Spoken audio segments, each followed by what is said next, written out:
The rumors spread through Willow Creek faster than wildfire in July.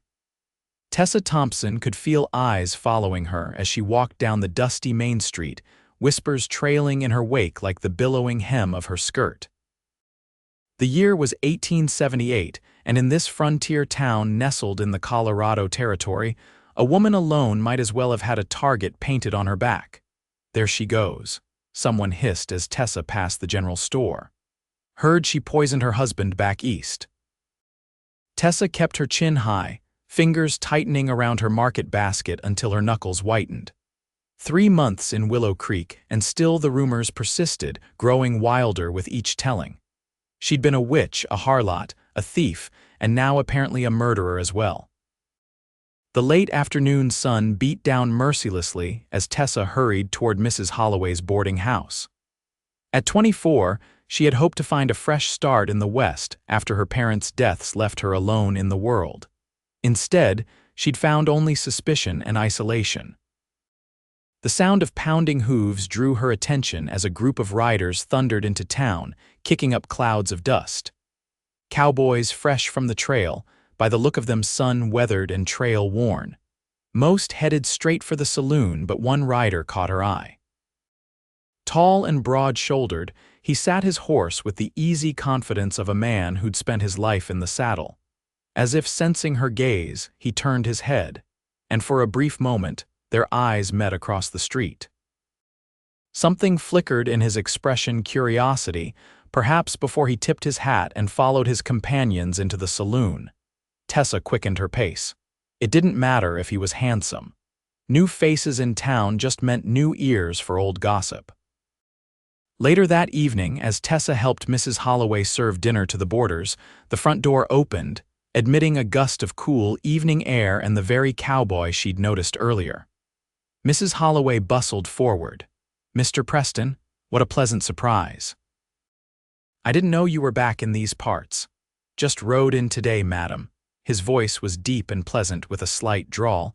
"Hoping you might have a room available, for you always. You're in luck, got one left upstairs." The older woman beamed. "Will you be staying long this time?" "A spell. Mr. Hargroves offered me work at his ranch." Mrs. Holloway clasped her hands together. "Wonderful. You remember my other boarders, of course, and this is Miss Thompson, who joined us 3 months ago." "Miss Thompson, this is Mr. Blake Preston, one of my favorite boarders whenever he's in town." Tessa nodded politely as the cowboy removed his hat, revealing thick, sandy brown hair. His eyes, she noticed, were a striking blue set in a face browned by sun and wind. "Miss Thompson." He inclined his head. "Pleasure to make your acquaintance." "Mr. Preston," she responded, keeping her voice neutral despite the curious flutter in her stomach. Mrs. Holloway led him to an empty chair at the long dining table. "Sit yourself down." "Tessa, dear, fetch Mr. Preston a plate, would you?" As Tessa headed to the kitchen, she heard Mr. Jenkins, the bank clerk, lean toward the newcomer. "So, Preston, how was the cattle drive? Any trouble with rustlers this time?" "Nothing we couldn't handle." Tessa returned with a heaping plate of beef stew and cornbread, setting it before the cowboy. His fingers brushed hers as he reached for the silverware, and she pulled her hand back quickly, aware of the watchful eyes around the table. "Thank you kindly, Miss Thompson." She nodded and retreated to her place at the far end of the table, feeling oddly unsettled by his presence. After dinner, Tessa helped clear the dishes while the boarders drifted to the parlor. She was drying the last plate when Blake Preston appeared in the kitchen doorway. "Need any help with those?" Startled, she nearly dropped the plate. "No, thank you, I'm nearly finished." He leaned against the doorframe, watching her. "Mrs. Holloway says you came from Philadelphia." "Yes." Tessa replaced the plate in the cupboard, uncomfortable under his scrutiny. "Long way to travel alone." "I managed just fine." Her tone was sharper than she'd intended. A smile tugged at his mouth, never suggested otherwise. Before she could respond, Mrs. Jenkins appeared behind him. "Oh, Mr. Preston, there you are. My husband was just telling me about your adventures on the trail. You simply must join us in the parlor and tell us more." He tipped his head to Tessa. "Another time, Miss Thompson." As they left, Tessa exhaled slowly. The last thing she needed was to attract attention, especially from a man like Blake Preston, whose easy charm would make him quick friends in town. Soon enough, he'd hear the rumors, and that hint of warmth in his blue eyes would cool to suspicion or, worse, morbid fascination. The following morning, Tessa rose early as usual. She had taken a position as a teacher at Willow Creek's small schoolhouse, and while many parents had been reluctant to send their children to her at first, the school board had been desperate enough to hire her despite the whispers. 3 months of proving herself had slowly won over some of the townsfolk, but others remained stubbornly convinced of her mysterious, sordid past. She dressed quickly in one of her modest dark dresses, pinned her chestnut hair into a neat bun, and headed downstairs. To her surprise, Blake Preston was already at the breakfast table, a cup of coffee in his hand. "Morning, Miss Thompson." "Good morning." She poured herself a cup of coffee, adding just a splash of cream. "You're up early," he observed. "I teach at the schoolhouse," he nodded. "Noble profession." "It puts food on my table," she replied pragmatically. "Fair enough." He took a sip of his coffee. "I'll be heading out to the Hargrove Ranch today. Apparently they've had some trouble with their stock recently. I heard Mr. Hargrove mention that at church on Sunday." Tessa buttered a slice of bread, trying to maintain the polite but distant conversation. "Something about missing cattle. Rustlers, most likely. Frank Hargrove's a good man. Helped me get my start in this territory 7 years back." He studied her over the rim of his cup. "What brought you all the way out here, if you don't mind my asking?" Tessa hesitated. Her reasons were her own, but there was nothing suspicious about them. "My parents passed away last year. There was nothing keeping me in Philadelphia, and I saw an advertisement for a teaching position here." "I'm sorry about your folks. Thank you." She finished her bread quickly. "If you'll excuse me, I need to prepare for my classes." As she gathered her teaching materials, Tessa was aware of his eyes following her movements. There was something disconcerting about Blake Preston, not in a threatening way, but in how directly he looked at her, as if trying to see beyond the careful walls she'd built. The morning air was crisp as Tessa walked to the schoolhouse. A few townspeople nodded to her, but most still averted their eyes or watched her with barely concealed suspicion. She had grown accustomed to it, but that didn't make it hurt any less. The schoolhouse was a simple one-room building at the edge of town. Tessa arrived early to start the fire in the small stove and prepare the day's lessons. One by one, her students trickled in, 15 children ranging from 6 to 14 years of age. "Good morning, class," she greeted them with a smile that few returned. "Miss Thompson." Lily Winters, a bright 10-year-old, raised her hand. "My mama says you know spells. Is that true?" Tessa's heart sank. "No, Lily, that's not true at all. I'm just a teacher like any other." "Then why does everyone say, 'That's enough, Lily'?" Tessa cut in gently but firmly. "Let's open our readers to page 43. The day proceeded as usual, with Tessa dividing her attention between the different age groups.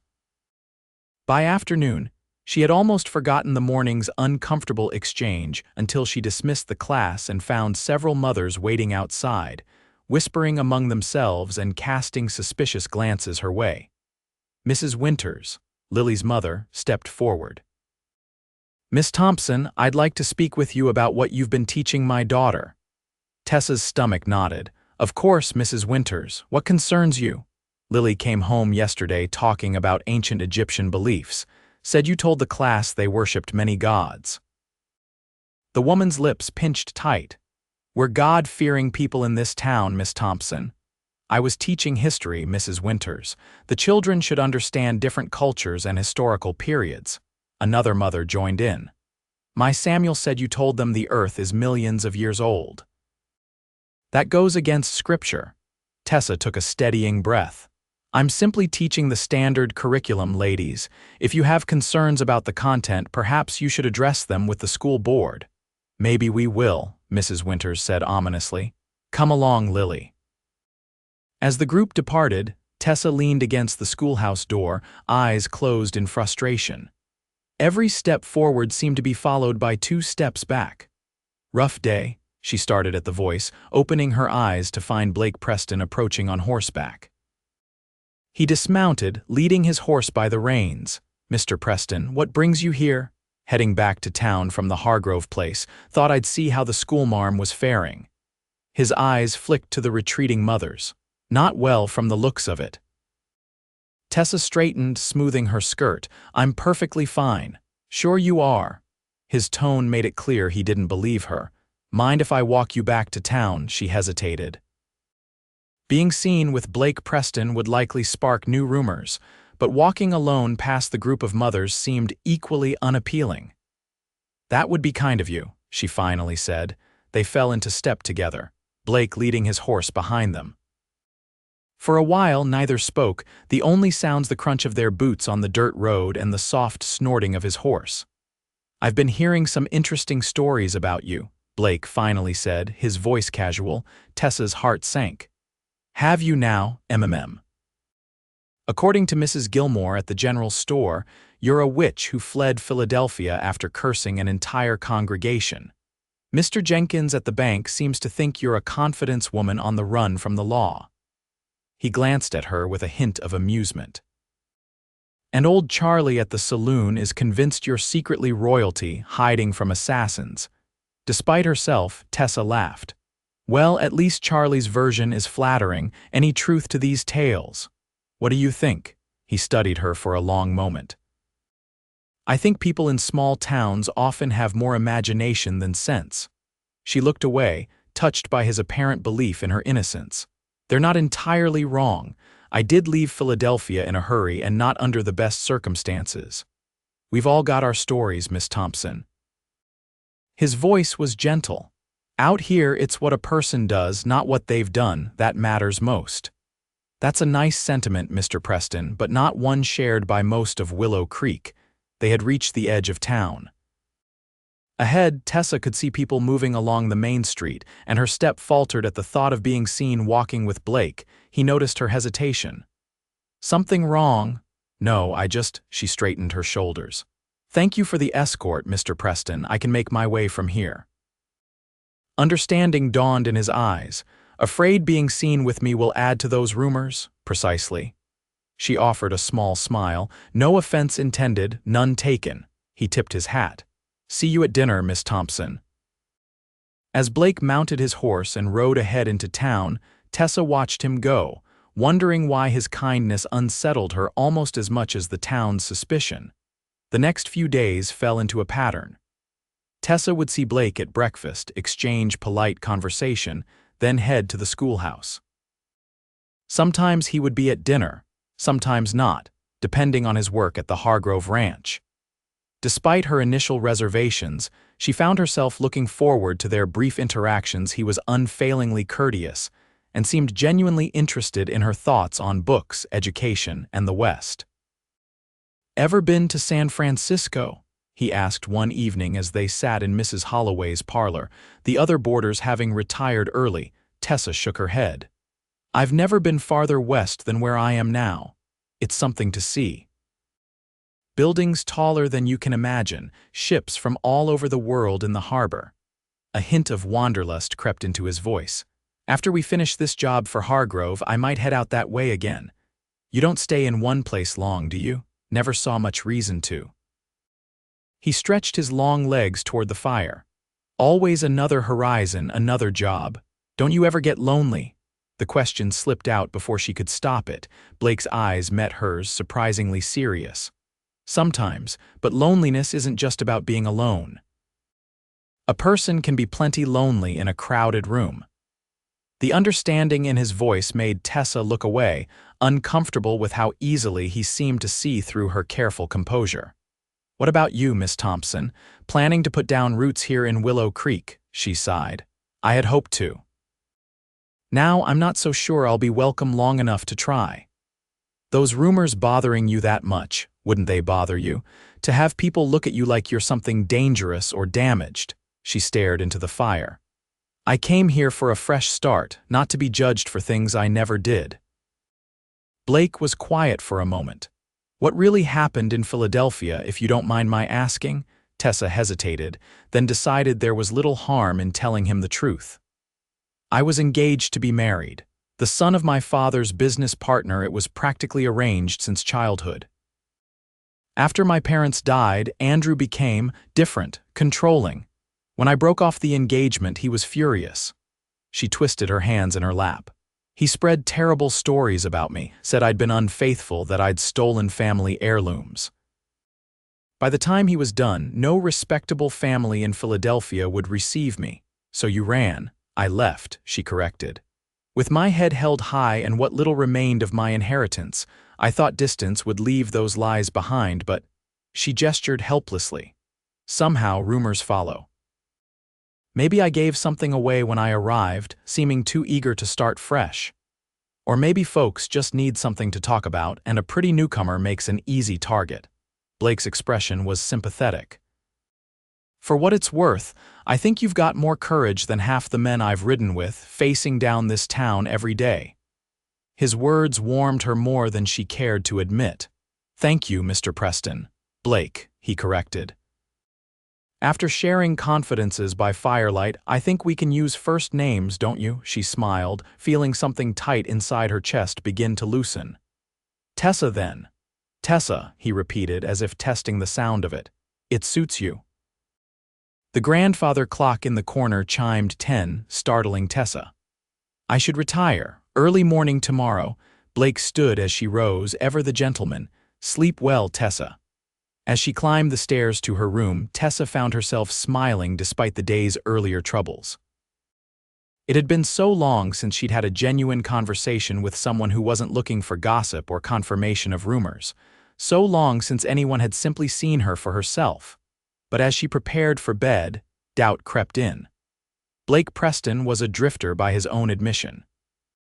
Even if his friendship was genuine, he'd be moving on soon enough, leaving her to face Willow Creek's judgment alone once more. Saturday morning dawned bright and clear. Tessa had no classes, so she planned to visit the mercantile for supplies and perhaps treat herself to a new ribbon for her Sunday bonnet. As she dressed, she heard raised voices from downstairs. Curious, she hurried to finish pinning her hair and descended to find Mrs. Holloway in a state of agitation. It's absolutely outrageous, the older woman was saying to Blake, who stood by the breakfast table with a grim expression.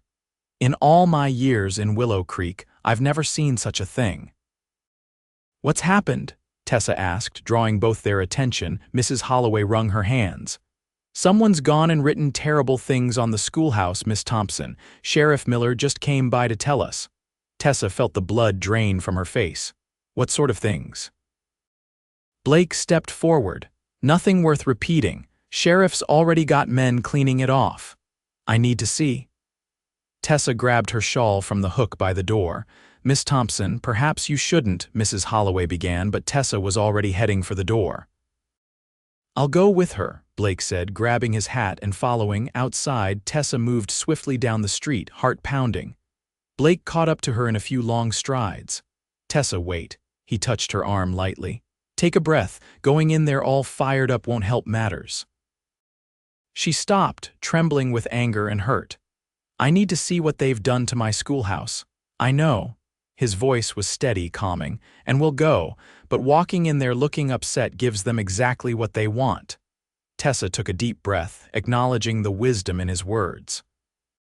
She straightened her shoulders. You're right. They continued at a more measured pace. As they neared the schoolhouse, Tessa could see Sheriff Miller directing several men who were scrubbing at the front of the building. Even from a distance, she could make out traces of red paint. Sheriff Miller spotted them approaching and stepped forward, his weathered face creased with concern. Miss Thompson, I was hoping to have this cleaned up before you saw it. What did it say, Sheriff? She asked, her voice remarkably steady. The sheriff exchanged a glance with Blake. Nothing fit for a lady's ears, Miss Thompson. Suffice to say it questioned your character and suggested you weren't fit to teach children.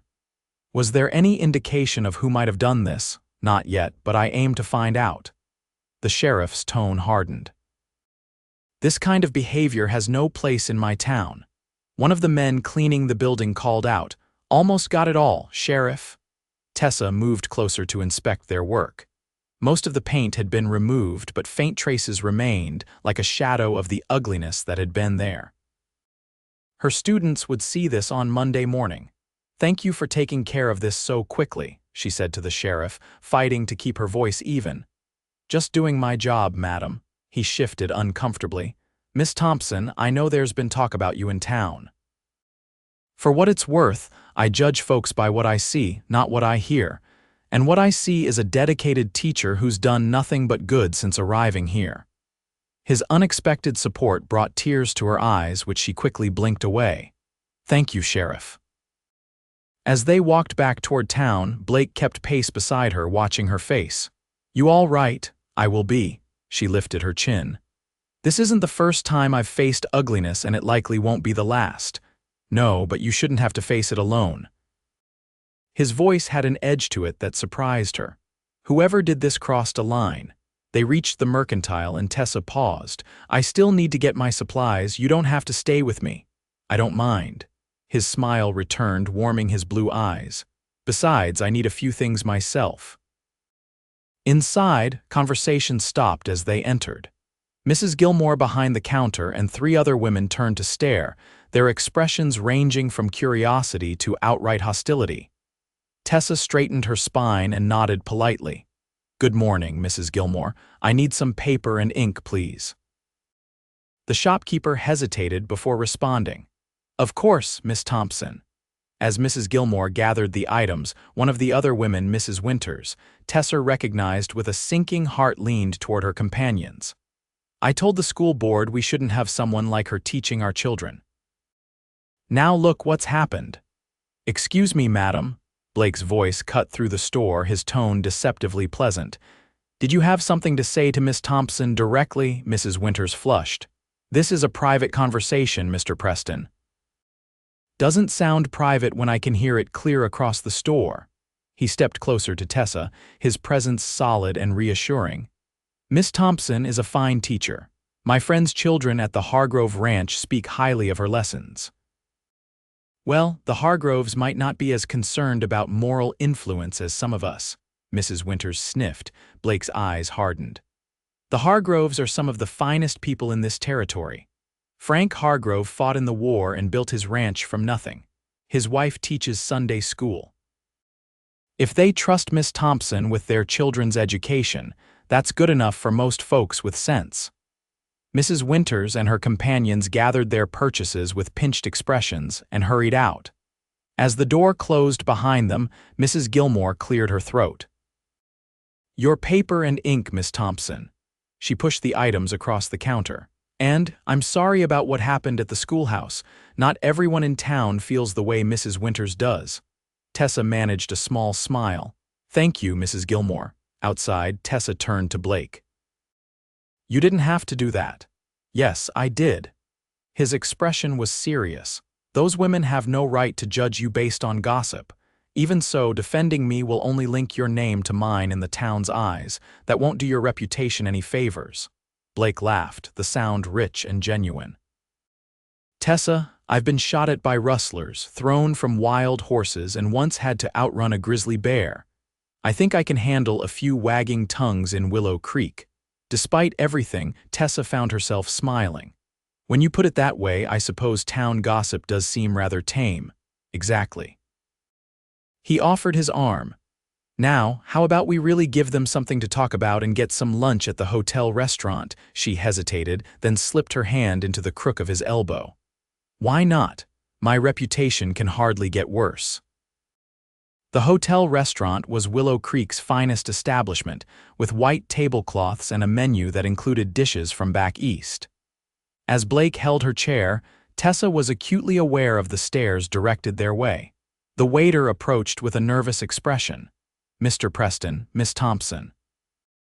"What can I get for you today?" they ordered, and as the waiter hurried away, Tessa leaned forward. "I think you've scandalized half the town by being seen with me in public. Let them be scandalized." His eyes crinkled at the corners. "Maybe it'll give them something new to talk about besides ancient history." Their food arrived, and conversation shifted to lighter topics. Blake told her stories of his travels, cattle drives through Texas, winters in Montana, a brief stint panning for gold in California. Tessa found herself laughing more than she had in months. "What about you?" he asked as they lingered over coffee. "What did you do in Philadelphia besides fend off unwanted suitors?" "I taught music, actually, piano mainly, to the daughters of my father's business associates." She traced the rim of her cup. "I miss it sometimes. Mrs. Holloway has a piano in her parlor, but I rarely play. It feels too exposing somehow." "I'd like to hear you play sometime." The sincerity in his voice made her chest tighten strangely. "Perhaps." As they left the restaurant, Blake suggested a walk before returning to the boarding house. The afternoon was pleasant, with a gentle breeze carrying the scent of pine from the nearby hills. They strolled toward the small town park where a few children played under the watchful eyes of their mothers. "Do you ever think about settling down somewhere permanent?" Tessa asked as they walked. Blake considered the question. "Been thinking about it more lately." "Man can't ride the range forever," he glanced at her. "What about you? Still planning to stay in Willow Creek despite everything?" "I don't know. Part of me wants to prove them all wrong, show them I'm not what they think, but another part..." She sighed. "Another part is tired of fighting rumors that never seem to die." "Rumors are just words, Tessa. They only have the power you give them." "That's easy to say when they're not about you." She looked away. "Words can be chains, Blake. They can hold you in place, define you whether you want them to or not." He stopped walking, turning to face her. "Only if you let them." Before she could respond, a shout drew their attention. A group of children had noticed them, and one boy, Timmy Jenkins, one of her students, was pointing in their direction. "That's her, that's the witch," he called loudly enough for everyone in the park to hear. Tessa felt her face flame as heads turned. Beside her, Blake stiffened. "Timmy Jenkins." The boy's mother hurried over, her face mortified. "You apologize to Miss Thompson this instant." But Pa said, "I don't care what your father said. That was rude and unkind." Mrs. Jenkins looked at Tessa with genuine remorse. "I'm so sorry, Miss Thompson. He doesn't understand what he's saying." "It's all right, Mrs. Jenkins." Tessa forced a smile, though her hands trembled. "Children repeat what they hear." The woman nodded, clearly uncomfortable. "Come along, Timmy. We're going home to have a talk about respecting your teacher." She led the protesting boy away, leaving an awkward silence in their wake. Tessa turned away from the curious stares. "I think I'd like to go back now." Blake nodded, his expression grim. Without a word, he offered his arm again, and they walked back toward the boarding house in silence. That evening, Tessa remained in her room, pleading a headache when Mrs. Holloway called her for dinner. She sat by her window, watching the sun set over the distant mountains and wondering if she had made a mistake in coming to Willow Creek. A soft knock at her door roused her from her thoughts. "Tessa, it's Blake. Mrs. Holloway sent up some dinner for you." She considered ignoring him but finally crossed the room and opened the door. Blake stood holding a tray with a covered plate and a cup of tea. "May I?" he asked. She stepped aside to let him enter, propriety momentarily forgotten. He set the tray on her small desk. "Chicken and dumplings, Mrs. Holloway's specialty." "Thank you." She remained standing, arms crossed protectively over her chest. "You didn't need to bring it up. Wanted to check on you." He studied her face. "That was a rough moment in the park." Tessa sank onto the edge of her bed. "Just another day in Willow Creek for me." "It shouldn't be." He took the chair by her desk, turning it to face her. "You know, I've been thinking about what you said about rumors being chains. And maybe you're right, but chains can be broken." His voice was quiet but intense. "The problem is, you've been trying to disprove each rumor, each lie. That's a losing battle, Tessa. There will always be another story, another whisper." "What's the alternative? Accept that everyone sees me as some kind of dangerous woman with a dark past." "No." He leaned forward. "Stop fighting the rumors individually and change the whole story instead. Give them something new to see when they look at you." Tessa laughed humorlessly. "How exactly am I supposed to do that? I've got an idea." Blake's eyes held a gleam that was both exciting and slightly alarming. "But you'd have to trust me." Why would you go to such trouble for me? You barely know me." His expression softened. "I know enough. I know you're kind to your students even when their parents aren't kind to you. I know you're brave enough to start over alone in a strange place. And I know you're the first person in a long time who's made me think twice about riding on to the next horizon." The admission hung in the air between them, unexpectedly intimate. Tessa felt her cheeks warm. "What's your idea?" She finally asked. "The town social is tomorrow after church. Everyone will be there." He smiled slowly. "Perfect time to break those chains, don't you think?" The next morning, Tessa dressed carefully for church in her best blue dress. She had agreed to Blake's plan, though uncertainty gnawed at her. Would it work, or would it simply give the town more ammunition against her? Blake was waiting at the foot of the stairs when she descended. He looked different in his Sunday best, still unmistakably a cowboy but polished, his usually unruly hair slicked back neatly. "You look lovely," he said quietly as she reached him. "Thank you." She fiddled nervously with her gloves. "Are you sure about this plan of yours? Trust me." He offered his arm. "Ready for church, Miss Thompson?" They walked together to the small white church at the center of town. Heads turned as they entered, but Blake guided her confidently to a pew near the middle, neither hiding at the back nor boldly taking a front seat. The service passed in a blur for Tessa. She was too aware of the covert glances, the whispers behind him books. Beside her, Blake remained solid and calm, joining in the hymns with a surprisingly pleasant baritone. After the final prayer, the congregation began to filter out, many heading directly to the social being held in the adjacent church garden. Tables had been set up with food and drink, and a small band was preparing to play. "Remember," Blake murmured as they joined the gathering, head high. "You have nothing to be ashamed of." Tessa straightened her shoulders. "I know." They mingled at the edges of the crowd, accepting punch from a wary Mrs. Winters and exchanging pleasantries with Sheriff Miller. Gradually, the initial awkwardness began to fade as people became accustomed to their presence. Frank Hargrove, Blake's employer, approached with his wife. "Preston, good to see you cleaned up decent." The rancher turned to Tessa with a friendly nod. "Miss Thompson, my children speak highly of you." "That's kind of them, Mr. Hargrove. It's true." Mrs. Hargrove smiled warmly. "Johnny's reading has improved tremendously since you took over the school." As they chatted, Tessa felt some of the tension leave her body. Not everyone in town believed the worst of her, it seemed. The band began to play and couples moved to the cleared area for dancing. Blake turned to Tessa with a raised eyebrow. "Would you do me the honor, Miss Thompson?" She hesitated. Dancing together would draw even more attention, but that was the point, wasn't it? To be seen differently, to change the narrative. "I'd be delighted, Mr. Preston." He led her to the dance area, placing one hand properly at her waist while taking her hand with the other.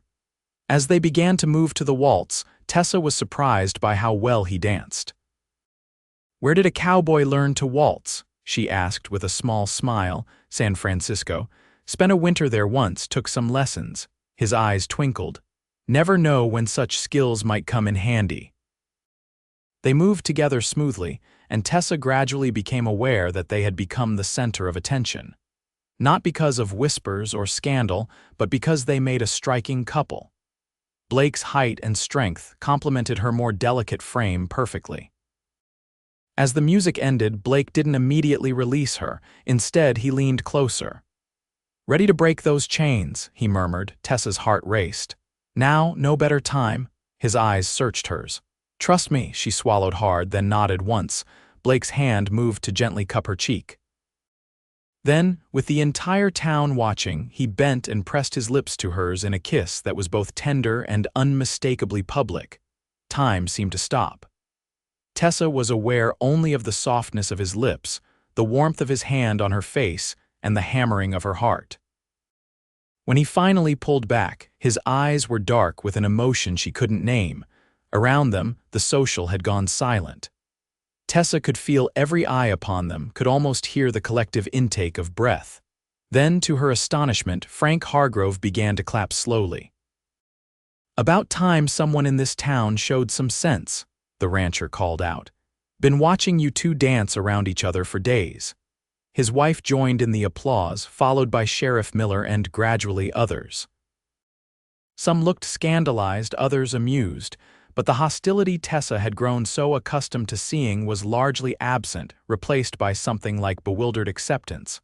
Blake's hand found hers, squeezing gently. "See," he murmured, "new story." The remainder of the social passed in a daze. People who had previously avoided Tessa now approached, making awkward but genuine attempts at conversation. Mrs. Jenkins apologized again for her son's behavior. Even Mrs. Winters managed a stiff nod when they passed near her table. It wasn't universal acceptance. Tessa noted several people who still watched her with suspicion, but it was a start. A crack in the chains that had bound her since her arrival. As they walked back to the boarding house in the golden late afternoon light, Tessa finally found her voice. "That was unexpected," Blake chuckled. "Which part, the kiss or the reaction?" "Both," she glanced at him. "Was that all part of your plan, to shock the town into seeing me differently?" He stopped walking, turning to face her. "Partly. But I've wanted to kiss you since the moment I saw you walking down the street my first day in town, looking like you were carrying the weight of the world on your shoulders." The simple honesty of his words took her breath away. "Oh.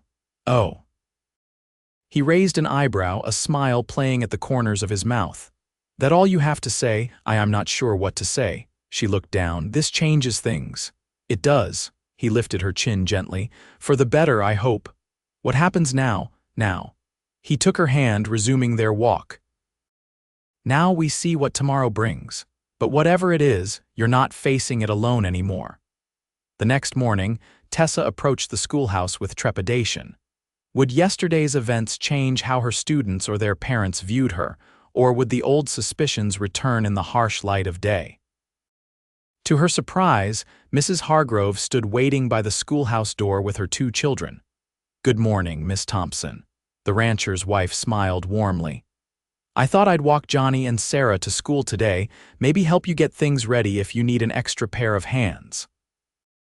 The gesture, so simple yet so meaningful, brought tears to Tessa's eyes. "That would be lovely, Mrs. Hargrove. Thank you." As other children arrived, Tessa noticed a difference. Some still hung back, but others greeted her more openly than before. When Mrs. Winters arrived with Lily, the woman gave Tessa a stiff nod. "Miss Thompson, I trust you had a pleasant Sunday." "Very pleasant, thank you." Tessa met her gaze steadily. Mrs. Winters hesitated, then added, "Lily has been practicing her reading at home, as you suggested." "I'm glad to hear it. She's making wonderful progress." The school day passed more easily than any since Tessa had arrived in Willow Creek. The children seemed to have shed some of their wariness, participating more enthusiastically in lessons. When she dismissed them in the afternoon, several lingered to help clean the blackboards and sweep the floor, small gestures that nonetheless warmed her heart. As she gathered her things to leave, she heard the sound of hoofbeats approaching. Looking up, she saw Blake riding toward the schoolhouse, leading a second horse behind him. "Afternoon, Miss Thompson," he called, dismounting with easy grace. "Thought you might enjoy a ride before dinner. Mrs. Holloway said it would be fine." Tessa glanced at the second horse, a gentle-looking mare with a side saddle. "I haven't ridden in years." "It's like falling off a horse," Blake grinned. "Wait, that's not right," she laughed, the sound freer than it had been in months. "Give me a moment to lock up." Soon they were riding side by side along a trail that wound through the pine forest outside town. The late afternoon sun filtered through the branches, dappling the path with gold. Tessa found her riding skills returning quickly, the rhythmic movement of the horse beneath her soothing and familiar.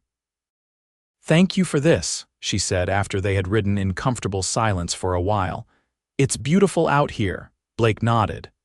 "One of my favorite places near town. There's a view up ahead worth seeing." The trail widened as they crested a small rise, opening onto a clearing that overlooked the valley. Below them, Willow Creek nestled against the backdrop of distant mountains, smoke rising lazily from chimneys as evening approached. It's breathtaking. Tessa reined her horse to a stop beside Blake's. "Thought you'd like it." He dismounted, then moved to help her down. His hands spanned her waist, lifting her easily to the ground. For a moment they stood close together, his hands still at her waist. Tessa looked up into his face, noting the way the golden light brought out amber flecks in his blue eyes. "Blake," she began hesitantly, "about yesterday, was it just for show, to help me with the town?" His expression softened. "No, Tessa, it wasn't just for show." Slowly, giving her time to pull away if she wished, he bent his head and kissed her again. This time, without an audience, the kiss was deeper, more personal. Tessa's hands moved to his shoulders, steadying herself as the world seemed to tilt beneath her feet. When they finally parted, both slightly breathless, Blake rested his forehead against hers. "I've never met anyone like you, Tessa Thompson. You're the bravest, most stubborn, most beautiful woman I've ever known." "You hardly know me," she protested weakly. "I know enough." His thumb traced her cheekbone. "And I want to know more, everything, if you'll let me." The vulnerability in his voice touched something deep inside her, a place she'd thought safely locked away after Andrew's betrayal. "I'm afraid," she admitted quietly. "Of what?" "Of believing in this, in you. Of letting myself hope, only to watch you ride away when the Hargrove job is done." Blake stepped back slightly, taking her hands in his. "What if I told you I've been thinking about buying some land? Frank Hargrove knows of a small ranch coming available near his property. Nothing fancy, but good water, decent grazing." Tessa's eyes widened. "You're considering staying in Willow Creek. I'm considering putting down roots." His gaze was steady. "Been thinking about it for a while now. Met someone who makes the idea of staying in one place seem mighty appealing." Hope, fragile but persistent, bloomed in Tessa's chest. "Blake Preston, are you saying you'd settle down for me?" "I'm saying I'd like the chance to build something real, with you if you're willing." He squeezed her hands gently. "I know it's fast. We've only known each other a short while. But out here, a man learns to recognize the real thing when he finds it." Tears pricked at Tessa's eyes. "And what is the real thing exactly?" Blake's smile was tender. "Love, Tessa, I'm falling in love with you." The simple declaration, spoken against the backdrop of the mountains with the sun setting behind them, struck Tessa with the force of absolute truth. This wasn't like Andrew's calculated courtship or the town's malicious gossip. This was real as the man standing before her, offering his heart as openly as he'd offered his protection. "I think I'm falling in love with you too," she whispered. The words both terrifying and liberating. His smile could have outshone the setting sun. "Then maybe we've both found what we've been looking for." They returned to town as dusk was falling, riding side by side in a companionable silence that occasionally gave way to shared observations or quiet laughter. As they approached the boarding house, Tessa felt lighter than she had in years, as if the chains of rumor and suspicion had indeed begun to break. The following weeks brought gradual but steady changes to Tessa's life in Willow Creek. At school, more parents began to engage with her, asking about their children's progress or offering to help with special projects.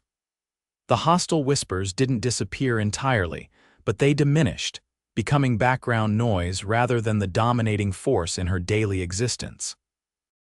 Blake divided his time between work at the Hargrove Ranch and investigating the small property he was considering purchasing. In the evenings, they would often sit together in Mrs. Holloway's parlor, sometimes talking for hours, sometimes simply enjoying each other's company while Tessa Reed and Blake whittled small wooden figures, a hobby he'd picked up during long evenings on cattle drives. One Saturday, nearly a month after the social, Blake took Tessa to see the property he hoped to buy. It was a modest spread about 5 miles from town, a small house, a barn in need of repair, and enough land for a decent herd to start with. "It needs work," he acknowledged as they stood on the porch of the empty house. "But the bones are good, solid foundation, strong roof. The previous owner had to sell after his wife passed, couldn't bear to stay." Tessa walked through the rooms, seeing not their current emptiness, but their potential: a table by the window where morning light would stream in, shelves for books, perhaps even a small piano someday. It's lovely, Blake. She turned to find him watching her with an intensity that made her breath catch. Could you see yourself here? He asked quietly. With me? The question hung in the air between them, weighted with meaning. Tessa knew he wasn't just asking about the house. Yes, she said simply. I could. 2 days later, Blake finalized the purchase. That evening, he invited Tessa to dinner at the hotel restaurant, the same place where they'd first dined together publicly. As they finished their meal, he reached across the table to take her hand. I've been thinking, he began, a hint of nervousness in his usually confident manner. About us, about the future. Tessa's heart quickened. What about it? I know it hasn't been long, some might say too soon. His thumb traced circles on her palm. But I've spent enough years wandering to know when I've found my home. He reached into his pocket and withdrew a small box. And it's not a place, Tessa. It's you. He opened the box to reveal a simple but beautiful ring, a small diamond set in gold. I'm not a wealthy man, and this ranch will take work to build into something prosperous. But everything I have, everything I am, is yours if you want it. Tears blurred Tessa's vision as he continued. Tessa Thompson, will you marry me? Around them, the restaurant had gone quiet again, but this time Tessa barely noticed the watching eyes. All she could see was Blake, his blue eyes filled with hope and love. Yes, she answered, her voice steady despite the tears on her cheeks. Yes, I will marry you, Blake Preston. He slipped the ring onto her finger, then stood and pulled her into his arms, kissing her thoroughly to the sound of applause from the other diners and staff. As they walked back to the boarding house, arm in arm with Tessa's hand resting on Blake's forearm so her ring caught the light from the street lamps, she marveled at how much had changed in such a short time. What are you thinking?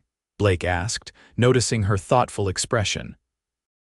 I'm thinking about chains, she replied, and how easily they can fall away when the right person helps you break them. He smiled, pulling her closer to his side. Those rumors don't stand a chance against the truth, Tessa. And the truth is, you're the finest woman in this territory and soon to be my wife. Your wife. She tested the words, finding them sweeter than she'd ever imagined. Mrs. Tessa Preston. Has a nice ring to it, doesn't it? They were married 2 weeks later in the church, where Blake had first publicly kissed her. The ceremony was simple but beautiful, with Mrs. Holloway weeping happily in the front pew and Frank Hargrove standing as Blake's best man.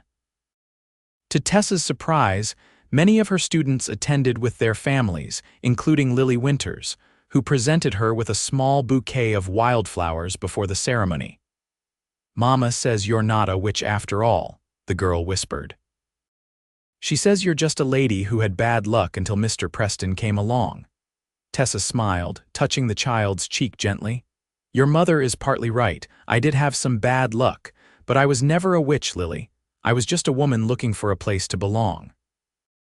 And now you belong with Mr. Preston, Lily said with the simple certainty of childhood. Yes, Tessa agreed, looking across the church to where Blake stood waiting for her, tall and handsome in his new suit.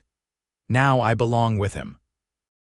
As she walked down the aisle to join him, Tessa felt the last of her chains fall away. The rumors that had followed her from Philadelphia, the whispers that had haunted her first months in Willow Creek, they no longer had power over her. In their place was something stronger, love, freely given and joyfully received. Blake took her hands as she reached him, his eyes never leaving hers as they spoke their vows. When the minister pronounced them husband and wife, Blake kissed her with a tenderness that made her heart swell. Hello, Mrs. Preston, he whispered against her lips. Hello, husband, she answered, the word a promise and a beginning. They moved into their ranch house the following day.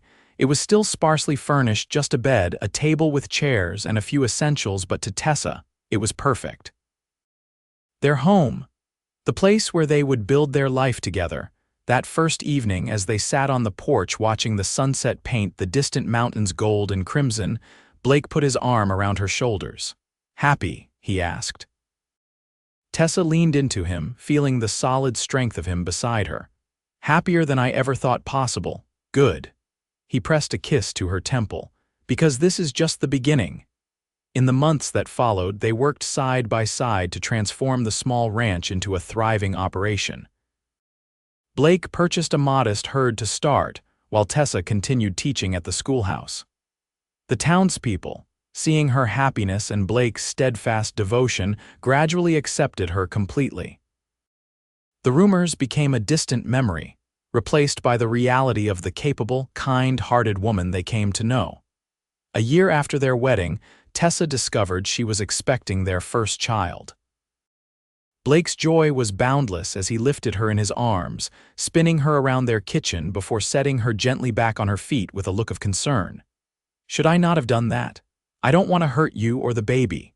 Tessa laughed, placing his hand on her still flat stomach. "We're fine, Blake, both of us."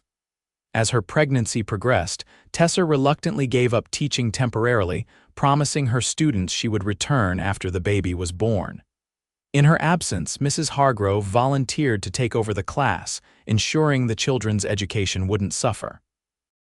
Their daughter, Elizabeth Rose Preston, was born on a snowy December night in 1880, with Mrs. Holloway serving as midwife and Blake pacing anxiously outside the bedroom door until the older woman finally allowed him in to meet his child. "She's perfect," he whispered, cradling the tiny bundle with hands that suddenly seemed too large and rough for such a delicate task. Just like her mother. Tessa watched them together, her heart so full it seemed impossible it could contain such happiness. "She has your eyes." "Poor child," he joked, but his own eyes were suspiciously bright as he gazed at his daughter. Spring came, and with it, new life on the ranch, calves in the pastures, flowers in the garden Tessa had planted, and Elizabeth growing stronger each day. Tessa returned to teaching part-time, bringing the baby with her some days and leaving her with Blake on others. The sight of the tough cowboy carrying his infant daughter in a sling across his chest, while checking fence lines or feeding livestock, became a familiar one to their neighbors. Frank Hargrove teased him mercilessly about it, but there was no mistaking the respect in the older man's eyes when he watched Blake with his family. "Never thought I'd see the day," Hargrove commented one afternoon as he and Blake repaired a section of fence.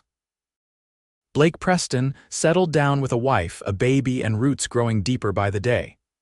Blake glanced toward the house where Tessa was hanging laundry on the line, Elizabeth sleeping in a basket nearby. "Best decision I ever made," he said simply. "She's changed you," Hargrove observed. "No." Blake shook his head. "She just helped me become who I was meant to be all along." As their second anniversary approached, Blake surprised Tessa with a gift that brought tears to her eyes, a small piano for their now comfortably furnished front room. "How did you?" She began, running her fingers reverently over the keys. "Been saving," he said, watching her joy with satisfaction. "Sold some extra stock this year, and Mrs. Holloway might have mentioned how much you missed playing."